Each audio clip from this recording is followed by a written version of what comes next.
तर्जुमान सिंध मुर्तज़ा वहाब ने मीडिया से गुफ्तगू में कहा है कि अपोजिशन और हुकूमत ने आईनी अंदाज से निगरान वज़ीर-ए-आला सिंध का फैसला किया। वज़ीर-ए-आला मुराद अली शाह और अपोजिशन लीडर राना अंसार ने मुख्तलिफ नामों पर गौर किया। आखिर में मकबूल बाकर का नाम फाइनल हुआ। उम्मीद है आइन के मुताबिक शफाफ इंतखाबात होंगे। हल्का बंदियां मर्दमशुमारी के मुताबिक इलेक्शन कमीशन करेगा।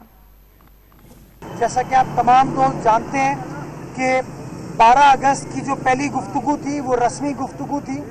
13 अगस्त की जो गुफ्तगू हुई, मीटिंग हुई, मुलाकात हुई, उसके अंदर वज़ीर आला सिंध की जानिब से जस्टिस मकबूल बाकर साहब के नाम को प्रपोज किया गया था और आज मुख्तलिफ नामों को डिस्कस करने के बाद इवेंचुअली इस बात पर कंसेंसस हो गया कि लीडर ऑफ द हाउस और लीडर ऑफ द अपोजिशन ने इस नाम की मंजूरी दे दी है और दोनों ने अपने अपने ख़त गवर्नर सिंध को भिजवा दिए हैं और गवर्नर सिंध को मिलने के बाद आइन के article 224 sub article 1 capital A के तहत निगरां वज़ीर आला का इंशाअल्लाह नोटिफिकेशन हुकूमत सिंध निकाल देगी।